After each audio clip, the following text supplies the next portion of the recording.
Assalamualaikum warahmatullahi wabarakatuh. Waalaikumsalam warahmatullahi wabarakatuh.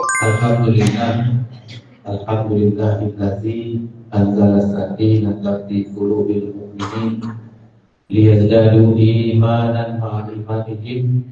Wassalatu wassalamu ala nabiyyina Muhammadin sallallahu alaihi wasallam. Allahumma shalli ala sayyidina Muhammad wa ala ali Muhammad.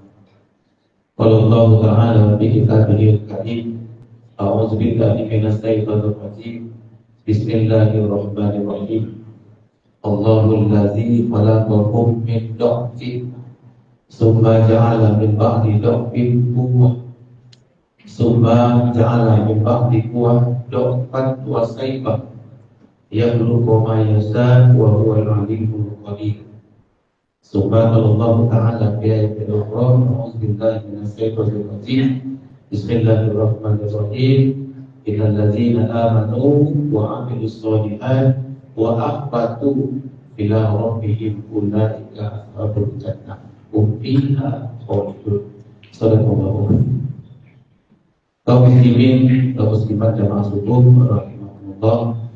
Pertama sekali tentu kita bersyukur kepada Allah Subhanahu wa taala atas nikmat karunia kesehatan, kesempatan yang diberikan kepada kita pada hari ini.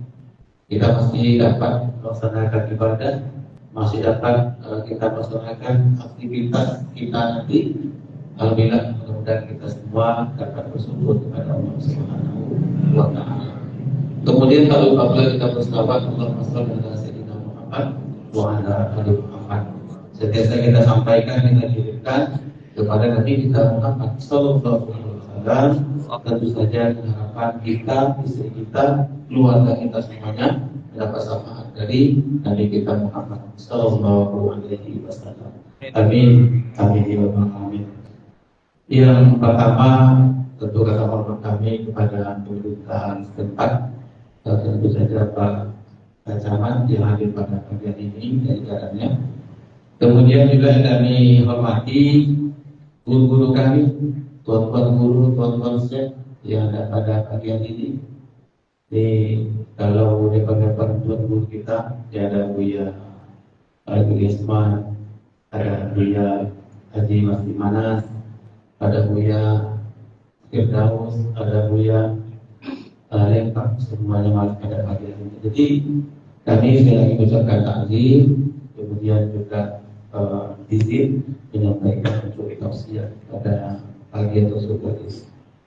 Yang kedua, juga akan mengucapkan kemudian kata hormat kepada pengurus dan juga kepada seluruh jamaah GSP pada subuh hari ini. Bapak-bapak dan jemaah, ibu yang dirahmati Allah Subhanahu wa taala.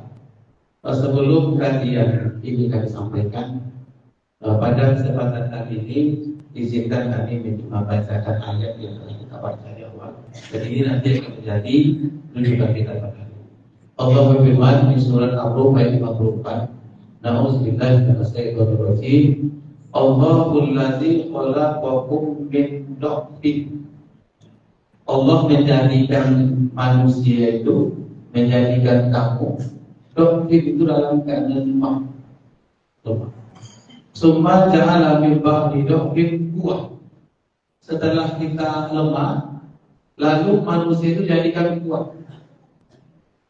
Kemudian summa ja'ala min ba'di quwwah dha'fan wa shayban. Setelah dijadikan kuat, lalu manusia itu lemah kembali dan berubah. Yakhluqu ma yasha wa huwal 'alimul qadir. Jadi Allah Maha Kuasa atas segala sesuatu yang ada. Bapak saudara, kaum muslimin, kaum muslimat yang dirahmati, ayat ini menyampaikan kepada kita bahwa ini merupakan rangkaian ataupun fase-fase hidup kita di dunia ini. Fase-fase hidup kita di dunia ini. Pertama diciptakan lemah. Kalau kita lihat tafsir, ada menyampaikan penjelasan ini. Kalau yang dikatakan dha'fin itu lemah itu umur 14 tahun ke bawah. Mulai dia lahir ke dunia ini Mulai lahir di dunia ini sampai umur anak-anak habis. Itu dikatakan dokfir itu penjelasannya. Kemudian setelah dokfir lemah itu dijadikan kuat. Summa ja'ala min ba'di dokfir kuat, sempurna. Di manusia itu setelah dia lemah, beranjak besar, kemudian menjadi pemuda, kuat. Kuat di dalam bahasa ini ada dua pengertiannya. Yang pertama kuat fisik, yang kedua kuat fisik dan juga kuat mental. Kemudian setelah kuat sempurna, itu kalau dibatasi umur 15, 16 sampai 40 tahun. Kalau bahasa kitanya pemuda gitu. Sedang bapak-bapaknya. Kemudian setelah kita berumur 40 itu, maka di sana kata kuat kamilah. Kuatnya itu sempurna, artinya akal yang sempurna. Dewasa, fisik sempurna, akal sempurna. Setelah dia sempurna, dalam penjelasannya sekitar umur 56 tahun. Kemudian setelah itu sumba memang dikuat lokpan wasaiba lemah balik, kemudian berubah. Inilah. Jadi ayat ini merupakan dasar kita pada sebuah ini. Kalau bolehlah kita contohkan meja ini. Kita pertama hidup dari sini. Anak-anak berjalan terus proses sini kuat terus lemah lagi habis. Jadi apa artinya? Ada batas-batas hidup kita di dunia ini. Nah, itu dia. Ada batas-batas hidup kita di dunia ini. Batas dari kita lemah, kuat sempurna dan lemah kembali. Bapak dan ibu jamaah subuh yang dirahmati Allah. Nah, ketika pada hari ini anak-anak ini sudah lewat kita beberapa mayoritas lewat. Tinggal kita pada hari ini umur kuat. Kalau kuat itu ini tangan masih kuat, mata masih nampak, kemudian telinga, hidung masih berfungsi, telinga masih nyaring, hidung masih nyaring, kemudian kaki masih kuat. Ini maksudnya, di ketika kuat itu kita gunakanlah untuk beribadah kepada Allah Subhanahu wa Ta'ala. Jadi kalau posisi badan kita pada hari ini, posisi akal pikiran kita sehat pada hari ini, kita gunakanlah untuk maksimal beribadah kepada Allah Subhanahu wa Ta'ala. Apalagi dari protokol menyampaikan kita sudah di awal tahun. Bahkan pada hari ini sudah tanggal 17 Muharram. Apa artinya? Tentu juga bisa kita mengoreksi diri kita, kemudian sampai apa yang kita lakukan untuk agama Allah di permukaan bumi. Jadi tema yang ingin saya sampaikan pada kesempatan kali ini adalah ambil bagianlah untuk agama Allah Ta'ala. Jadi berdasarkan ini ambil bagianlah untuk mengembangkan agama Allah Ta'ala di permukaan bumi. Bapak saudara, kaum muslimin kaum muslimat, rahimahumullah. Maka dalam surat Al-Mu'minun ayat 112 sampai 114 itu ada percakapan Allah SWT. Disampaikan bahwa berapa tahun Anda hidup di dunia, maka hidup manusia itu sehari ataupun setengah hari. Lalu Allah firman, Anda atau kami hidup di dunia itu hanya sesaat, qalilan. Sesaat. Nah, sesaat itu kalau kita lihat lagi sebuah buku kamus bahasa Arab, itu qalilan itu berarti sekedip mata. Sekedip mata ini. Itu ya. Sekedip mata itu qalilan. Atau bahasa lainnya, bahasa hadisnya, telunjuk kita dimasukkan ke laut, tarik telunjuk lagi, kemudian yang tersisa di jari itulah umur kita di dunia ini. Yang tersisa, yang menempel di jari itulah umur kita di dunia ini. Maka kaum muslimin, kaum muslimat jemaah yang dirahmati Allah, begitulah sedikitnya kehidupan kita di dunia ini. Maka jangan kita lalaikan dan kita sampai meninggalkan hal-hal yang diperintahkan oleh Allah Subhanahu wa Ta'ala. Kaum muslimin, kaum muslimat jemaah subuh, rahimahumullah. Jadi apa yang kita lakukan ketika fisik kita kuat, Ketika badan kita masih mampu melaksanakan ibadah, maka ambil bagianlah untuk itu. Ambil bagian. Lalu bagian apa yang kita ambil? Bagian apa yang kita ambil? Kalau dalam bahasa fikih itu yang pertama bagi orang-orang yang punya ilmu pengetahuan, bagi orang-orang yang punya ilmu pengetahuan. Apakah nanti ilmu agama, ilmu umum, ilmu yang bermanfaat, maka gunakan ilmu yang kita miliki itu untuk membantu, untuk mengambil peluang dengan ilmu yang kita miliki itu sampai kepada orang lain. Ini yang poin pertama. Di poin pertama itu kita selaku manusia, selaku orang beriman, selaku orang Islam, kita ambil peluang kita untuk beribadah kepada Allah dengan ilmu yang kita miliki. Atau ilmu kalau bahasa Arabnya ilmu. Bisa kita mengembangkan agama, bisa kita mengambil bagian, bisa kita untuk mengembangkan agama Allah Ta'ala ini yang punya ilmu dengan ilmu itu. Contoh sederhana saja. Ada umpama ini anak muda kita pada pesantren dan sekolah umum, dia pakai azan. Kalau bahasa ditanya ancap sabun. Kemudian kalau dia punya ilmu azan suaranya bagus, itu peluang dia atau ambil bagian itu untuk azan itu kita cintai. Jangan di sana tegaknya. Kadang-kadang dalam kehidupan sehari-hari dia pandai azan, pandai bagus suaranya, tapi hadis itu dia dulu. Aku di salon awal sebuah. Jadi Bapak Ibu, kaum muslimin, kaum muslimat, jadi kalau kita punya ilmu, maka ilmu itu kita jadikan peluang kita untuk meningkatkan amal ibadah kepada Allah Subhanahu wa taala. Ilmu yang kita miliki. Di antara kita umpamanya ada yang qori, sudah sampai ke tingkat kecamatan, kabupaten, provinsi. Itu ladang itu ambil posisi itu, ambil posisi ilmu yang dimiliki itu diajarkan kepada orang, diajarkan kepada anak-anak, diajarkan kepada pelita-pelita, majelis taklim, diajarkan karena dia punya ilmu itu.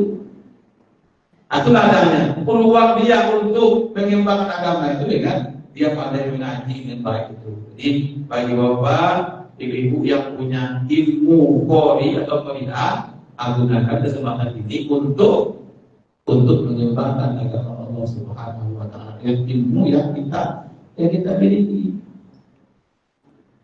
Bapak, ibu jamaah yang dirahmati Allah, maka ilmu yang dimiliki ini kita gunakan semaksimal mungkin. Ada di antara kita ini yang hebat dia membuat proposal, kemudian hebat dia melobi pemerintah tempat. Ada ilmunya itu yang hebat. Ibunya proposal setengah jam jadi untuk masjid. Dia punya link pula ke pemerintah provinsi, punya link ke pemerintah pusat. Cepat-cepatlah ilmu yang dimiliki itu gunakan untuk membangun rumah ibadah ini. Nah, usah pula kita gengsi anak, urusan lain lah. Nah, usah. Asal kita punya ilmu kita tentang itu, usahakan arahkan ke jalan Allah Taala masih kita. Itu poin yang pertama yang ingin saya sampaikan. Jadi peluang ambillah bagi yang punya ilmu itu untuk mengembangkan agama Allah Subhanahu wa taala. Kita termasuk nanti yang menjadi khotib, yang menjadi imam, kemudian yang menjadi petugas masjid. Bapak dan Ibu jemaah, kaum muslimin, kaum muslimat, rahimahullah pertama. Jadi orang-orang yang punya ilmu ambil bagian itu. Yang kedua ambil bagian kita bagi orang-orang yang punya taklir. Kalau taklir pasti kita ya, yang punya pena tantangan. Tantangannya guna. Biasanya itu ketua, pimpinan, pemerintah yang punya standar. Guna tantangannya. Jadi kalau orang yang punya kekuasaan itu, orang-orang yang punya jabatan itu, gunakan jabatan itu untuk mengembangkan agama. Gunakan. Kalau ada umpamanya pengurus masjid, pengurus yayasan pendidikan Islam, ada di bawah mengetahui, aja Pak, kalau sampai mereka betul, kan ada, udah peluang dia itu untuk mengambil bagian dari agama ini, apa mengetahui ketua, sudahlah, tekan aja, nggak usah pikir-pikir. Kalau memang untuk kebaikan, untuk masjid, untuk agama Allah, aja Pak, bagian punya tantangan, yang punya stempel. Yang ada kekuasaan tangannya, kalau untuk kebaikan. Tetapi kalau untuk yang mungkar, yang tidak baik, umpama ada mau minta izin kegiatan keramaian semalam suntuk, mengetahui apa yang perlu, baca dulu pakai lagi. Karena nanti kita bertanggung jawab dengan benda yang kita tambahan itu ini bagi orang-orang yang punya jabatan. Di jabatan itu bisa kita ambil bagian dalam kehidupan kita untuk beragama. Jika ulang jadi ketua, lah jadi pimpinan, jadi pejabat, itu enak. Ini bisa kita beramal ibadah itu dengan kewenangan yang kita miliki.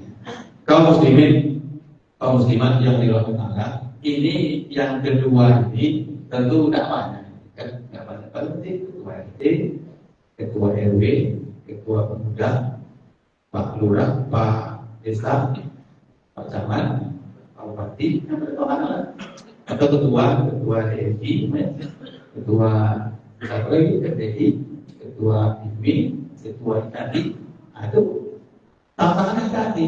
Kalau dia untuk kemaslahatan agama kita, untuk meningkatkan amal ibadah, silakan. Kalau belum, tunggu. Kaum muslimin, kaum muslimat yang dirahmati, maka pada poin kedua ini, apapun jabatan kita pada ini, gunakanlah jabatan itu untuk agama Allah Subhanahu wa Ta'ala. Kemudian yang ketiga adalah yang bisa kita ambil bagian dalam agama Allah ini, itu adalah ilmu yang kita miliki. Harta yang kita miliki ini bisa kita ambil bagian, ya, bisa ambil bagian. Contoh kecil, kalau umpamanya suku ini ada kegiatan PRSP, ada konsumsi umpamanya 500 porsi, kalau kali 10.000, 5 kali 10, apa? 5 juta, 5 juta rupiah. Kalau kita umpamanya hartanya banyak, ada di antara kita ini hartanya banyak. Ini baru kita menghitung kekayaan orang. Oh, Ustaz bisa bantu, Ustaz bisa apa tuh? Kan rumah. Lah, uangnya banyak, emasnya banyak, apa seperti itu. Dia artinya dihitung sampai kecil. Nah, apa yang saya sampaikan? Kalau ada peluang masjid ini di tempat-tempat kita orang kaya, banyak uang kita sudah masuk banyak 25 juta sebulan, 50 juta sebulan. Kalau untuk konsumsi BSSB ini 5 juta kan ada apa namanya dilatih nggak tuh dia? Sekali setahun paling ya. Nah sekali 6 bulan, maksudnya kaya saja. Atau maksudnya. Jadi peluang itu, peluang kita untuk berinfak itu orang kaya punya dia. Karena di daerah kita kadang-kadang satu manusia, satu orang itu banyak uang, satu lagi kurang uangnya. Maka ketika yang banyak uang itu, silakan gunakan kesempatan harta uangnya itu digunakan untuk mengembangkan agama Allah Subhanahu wa Ta'ala. Dia yang punya harta, yang punya uang. Umpama rumah sudah bagus ya, mobil sudah, anak 2, mobil 2, kemudian 1 untuk suami istri, 3 mobilnya. Honda sebanyak rumah 5, itu udah banyak itu. Maka kalau sudah seperti itu udah kaya. Jadi artinya bantulah sama Allah Ta'ala. Kalau kita mendatangkan umpamanya ada ustaz dari Pekanbaru dan Jakarta, alhamdulillah mereka yang mengurusnya. Bapak dan Ibu jemaah subuh yang dirahmati Allah, maka pada poin ketiga ini bagi Bapak dan Ibu yang banyak uangnya, bisa diapain rumah satu, rumah punya, kendaraan punya, kemudian apa lagi penghasilan tetap, kedua-duanya punya, sudah kaya. Kaya meninggal kaya. Jadi suami istri bekerja, rumah sudah punya, mobil sudah 2, itu kan kaya. Jadi kalau ada orang minta infak, ada minta umpamanya dari Ramasamo, dari apa lagi, daerah Malilir, kasih saja lah, kalau usah itu nyata semua. Jadi kalau memang sudah ada itu kasih saja lah, sebisa kita. Kaum muslimin, kaum muslimat yang dirahmati Anda, ini 3, dan 3 ini bisa jadi pada satu orang, orang kaya, iya, orang berilmu, pendidikannya tinggi, iya, kemudian hartanya, iya, kemudian jabatannya, iya, bisa ditingkatnya, iya. Maka kalau sudah ketiga-tiganya ada pada diri kita, maka ambil bagianlah untuk mengembangkan agama Allah di permukaan bumi khususnya di daerah kita masing-masing. Kalau wilayah Masjid Al-Rahman, ya kita ini. Kalau wilayahnya nanti Dulu. Bapak dan Ibu jemaah yang dirahmati Allah, kemudian yang keempat, yang ambil bagian itu bisa dengan ilmu atau dengan fisik kita. Ada yang mengatakan dengan skill kita. Dia yang sepede. Apa namanya ini? Alas beja. Alas beja kalau umpamanya kita ada seorang yang mampu menjahit alas beja, itu langsung aja diganti jahit. Hanya mengurus tuan. Izin itu tuan, saya izin menjahit untuk taplak meja ini. Jahit. Tinggal lupa, dia perlu skill itu, fisik dia yang lebih baik. Fisik. Atau kipas angin ini ada yang rusak 2. Dia servis kipas angin. Izin pengurus, izin itu kan agak itu kurang bagus, bisa bikin itu namanya fisik skill.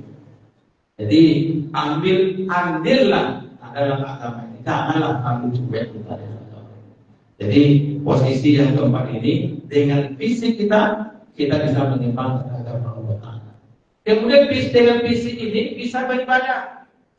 Contoh, beribadah sholat subuh ini jam 5 sampai sholat subuh. Kalau rumah dekat ini, janganlah nak sholat pula. Umpamanya sekitar berapa rumah sekarang? Sekitar 100 meter lah. 100 meter belakangan. Janganlah nak sholat pula berhenti. Itu fisik itu gunakan untuk beramal. Fisik kaki mumpung masih. Pasti terus. Jadi ketika fisik ini kita gunakan untuk beribadah nih. Saya ulangi lagi, ketika rumah kita dekat ke masjid, kalau jalan raya ke sini, itu ke masjid lah sholatnya. Itu kan usaha dia itu mengembangkan agama. Uang mungkin belum punya.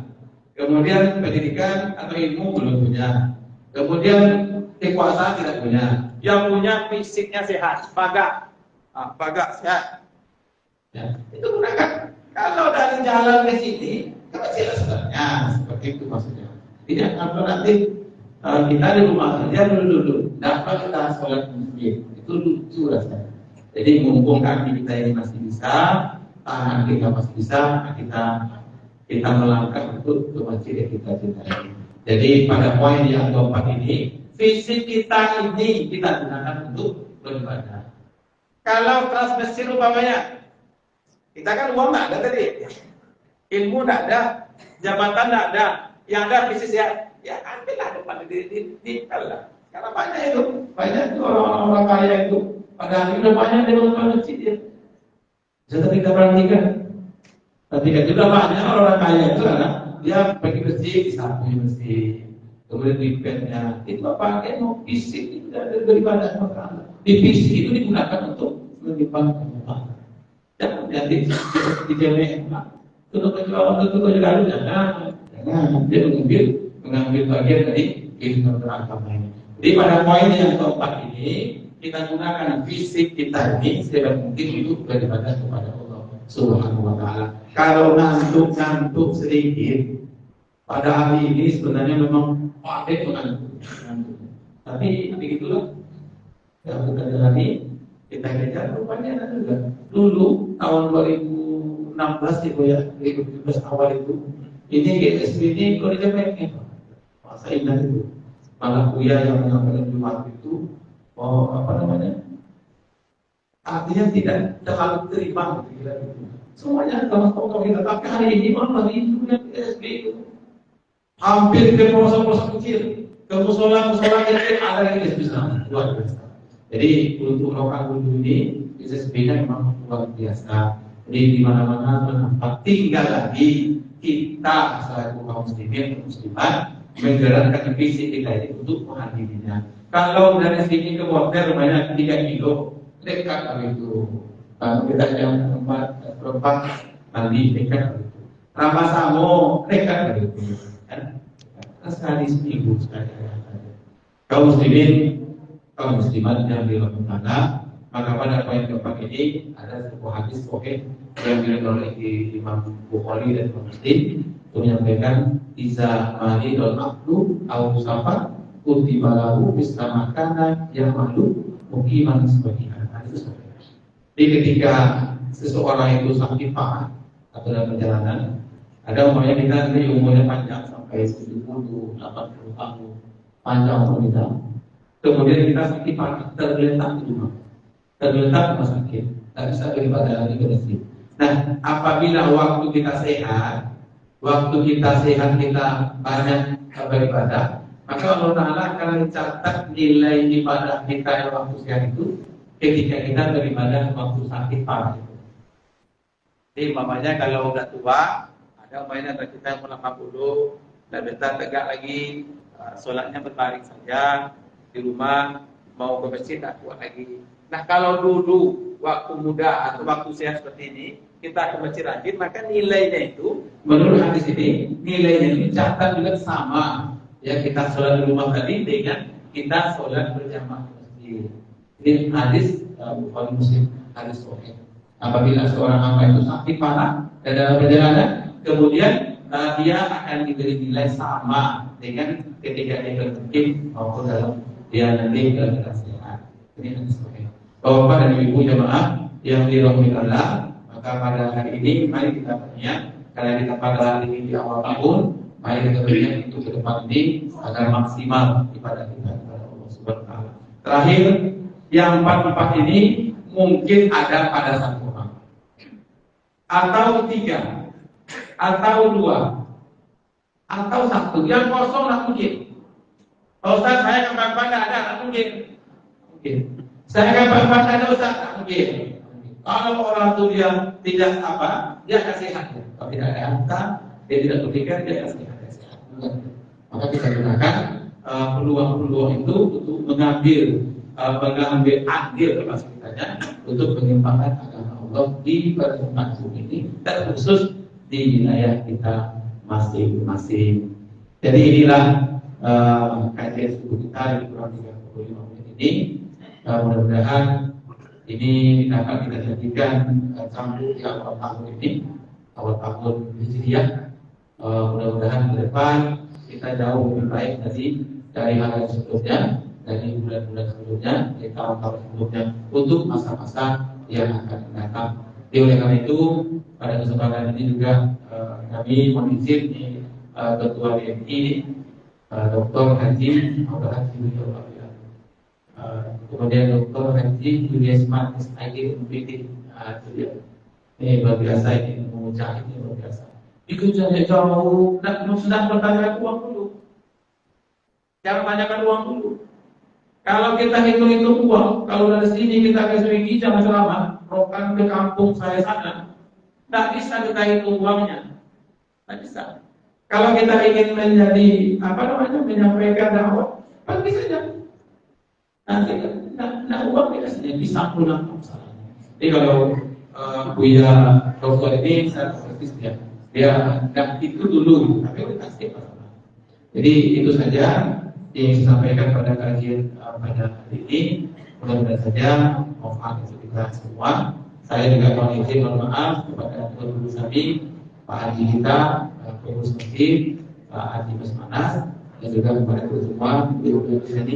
Dan juga saya bermohon ketika diundang di Uluwatu juga Buya kita ini mau dulu datang di Uluwatu. Walaupun bertambah 1 jam. Tapi ada kok penginap di sana, ada kok. Demikian, mohon maaf. Bila itu hidayah. Wassalamualaikum warahmatullahi wabarakatuh.